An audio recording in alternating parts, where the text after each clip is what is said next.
I really hope that this steps of letting things go help you just on the first couple steps of letting the hold that trauma or a situation had over you release. Welcome to A Sister's Love, the podcast that helps women who are healing by having those deep conversations, giving practical advice and words of encouragement. Come on, let's talk about it. Hey, my beautiful sisters. Welcome to A Sister's Love podcast. And today we're going to be talking about letting go. This whole month is about letting go and letting God.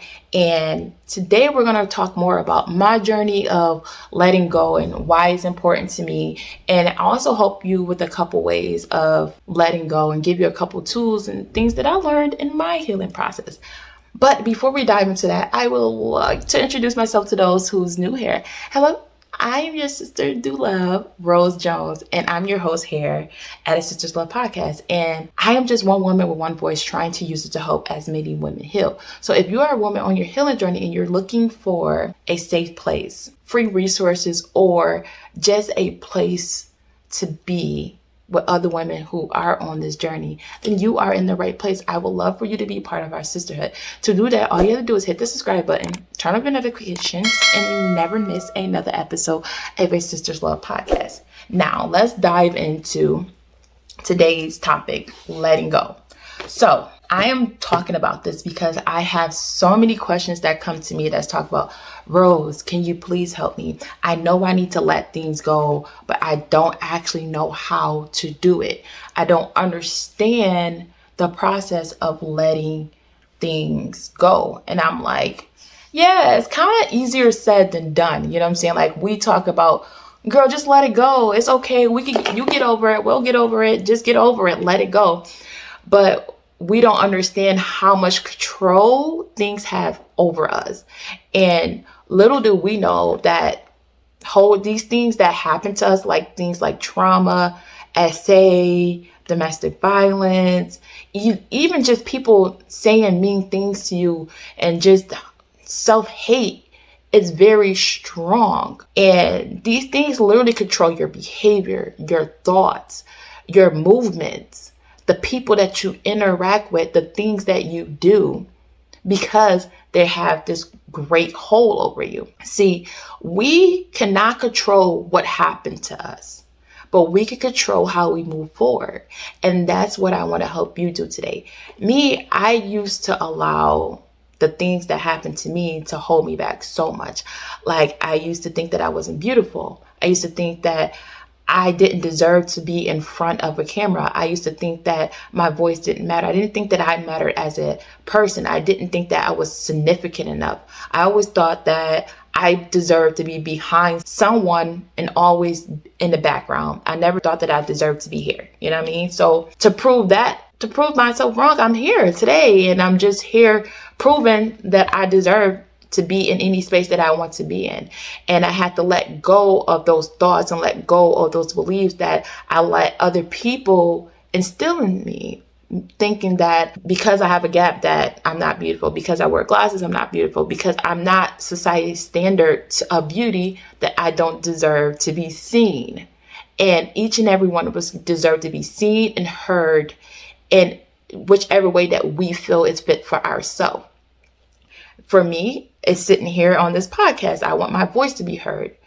And that might not be for you. You might want your words to be heard. You might want to write a book, or you might want your face to be seen. You might want to be a model or a photographer. You might want your images to be seen, or you might want your drawings to be seen. Whatever it is that you want to be seen or heard in, you have a right to do that. And I want to help you let go of things that might be holding you back in just life, period. And I want to go into a little detail of the difference between letting go and forgiveness before we move forward into the process of letting go. See, a lot of people confuse forgiveness and letting go. Forgiveness is releasing resentment and anger and frustration towards an individual that did something to you. That could be another person or ourselves. And letting go is releasing control of a situation that is stopping you from progressing in life. I think that makes sense. I hope it makes sense. Forgiveness is about a person, and letting go is about the situation. It's about what happened to you, and forgiveness is about who did something to you. You know what I mean? That's how we're going to do it. So we're going to focus more on what happened, not who did it. See, I want you to disconnect the who and the what, because we so get connected to the who that we think that we can't let go of the what because of the who did it. You know what I'm saying? So we're disconnecting the both and only focusing on the what that happened. And once we can move past the what, then that opens up a space to focus on the who. And we can tackle that on another episode. So a tool that I use to help me get past the what is something I call rational acceptance. Inside this process of rational acceptance, this is the process that we'll go through. And the first thing is explain. I have my notes here because it's like a little exercise that I do every time I need to let things go. So I write it down so that I don't miss anything. So we're going to let me read the first one is explain the situation that's causing you suffer. That's how causing you suffering. So let's go into what is the situation for me. When it came to me moving into another relationship, I was scared of being in another abusive relationship. So that thing that's controlling me from progressing in my relationship or fully showing up in my relationship is the scare that I'm going to get abused again. So that is the thing that's causing me suffering. After you identify that, now let's explain what is a realistic change that can be made through problem solving or shifting our thoughts. Now, the thing that I came up with when it came to me is my realistic thing is actually paying attention to the person that I am with. For me to go into another relationship is to not ignore my intuition and really be in control of me and be in control of what I have control over. Like if I'm in a relationship, if I'm moving forward in a relationship and I see that this person is not showing up the way I need him to show up, realistically, I can address the issue or I can walk away from the issue. If I can walk away from it, that means that I can avoid this situation from happening to me again. If that makes sense. I hope that makes sense. So just explain realistic things that you could do or shift your mind around it. And with the mind shift, my thoughts that came up with, not everybody is abusive. Not everybody think that a conflict has to be solved through hitting or verbal attack. Some people have skills to navigate situations of high intense.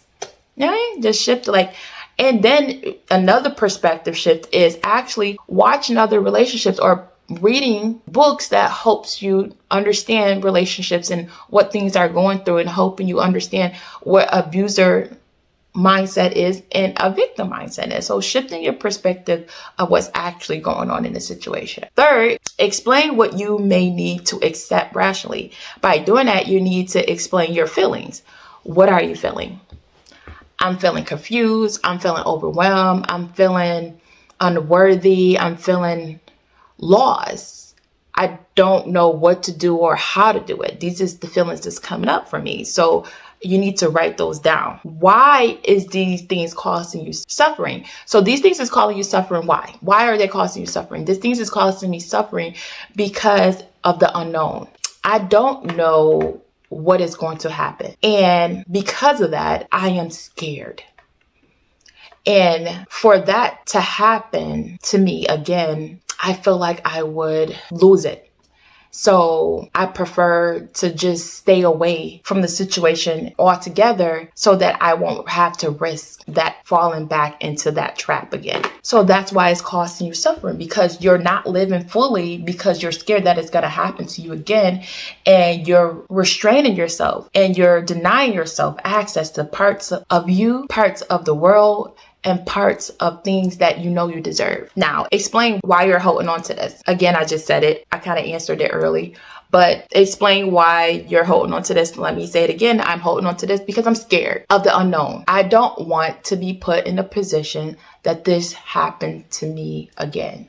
I don't want to be here again. I don't want to know that this can happen to me again. And that's why I'm holding on to it. And now I want you to create some skills that you may need to practice to help you with accepting this, like empathy, self-compassion. And when we say empathy, I mean like it could be empathy for yourself or empathy for the person that did the thing to you. Help you understand their perspective of what happened and just kind of sit with that. Like, okay, this person is going through blase, blase, blase, or this person been through blase, blase, blase. So yes, I'm not excusing their behaviors, but I kind of can understand their behaviors. Understanding is not giving a pass. Let me say again, understanding someone's behaviors is not giving them a pass. Okay? And self-compassion. I want you to sit with self. Give yourself grace, love on self, and give yourself a space to process what is going on and why it's going on.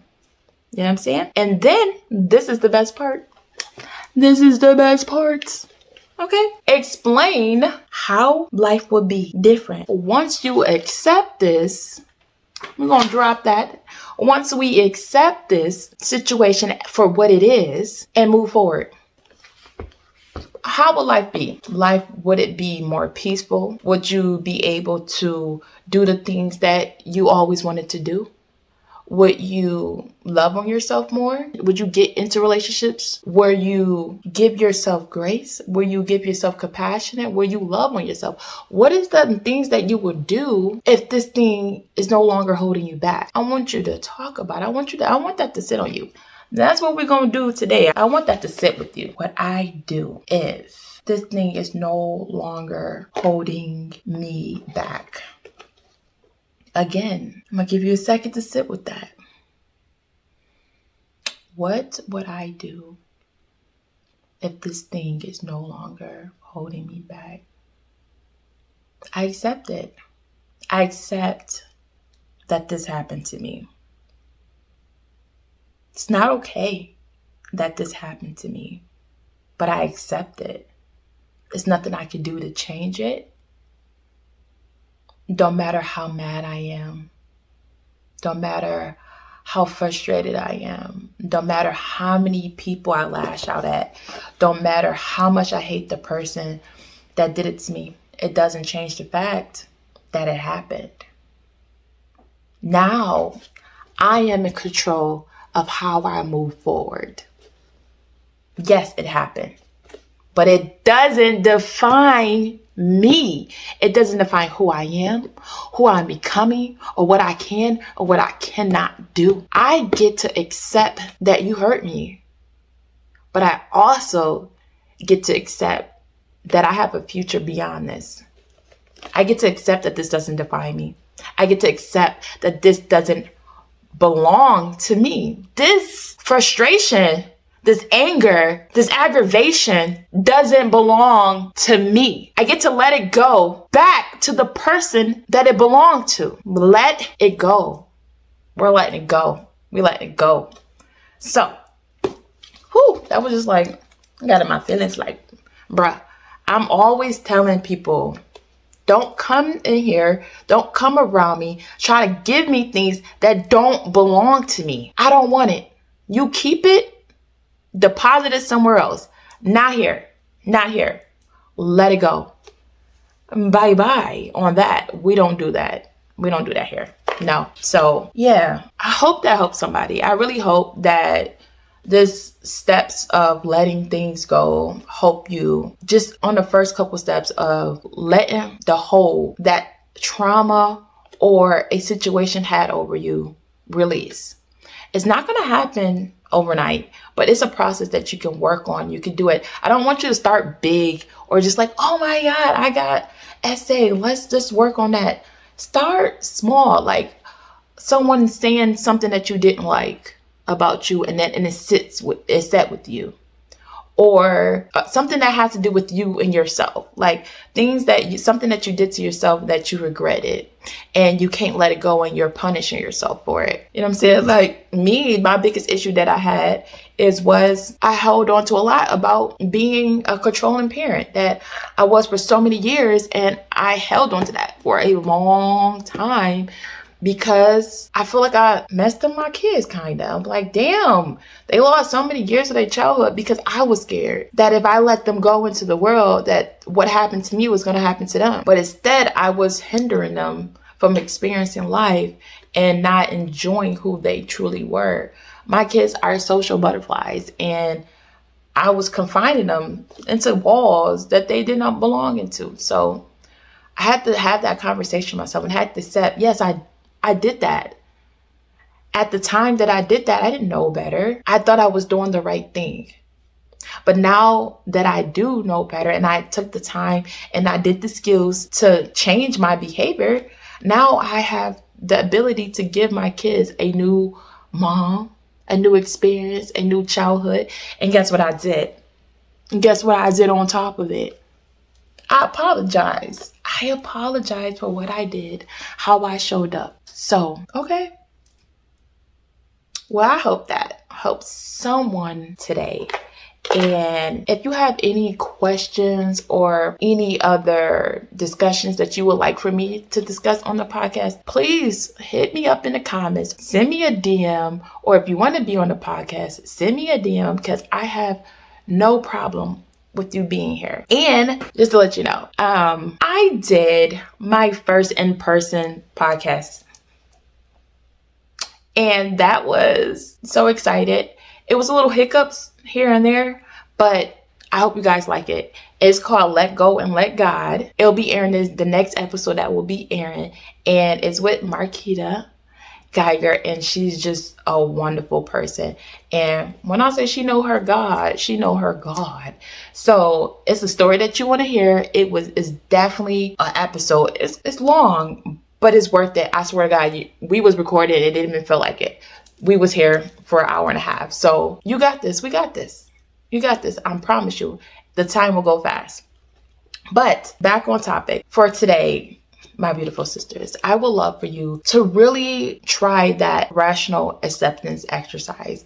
Start very small and really try to use the steps that I gave you today to help you start accepting things and letting it go, and so that you can move forward in your life, and then we can move on to the forgiveness stage. And if you would like that worksheet that I just went through, it's in my support group called Sista, Let's Heal Together on Facebook, and it's free. So if you want access to that rational acceptance worksheet, just click the link below the Facebook group and you'll get access to that and so many other resources. And you'll get in the group of supportive women. So it just started, but the best thing since sliced bread, I promise you. So I definitely want you to be part of that sisterhood. So just click the link below. It's called Sista, Let's Heal Together on Facebook. And let's start healing. Let's start letting things go. And let's start moving forward in this healing process. Until next time, signing out, your sister love. Bye.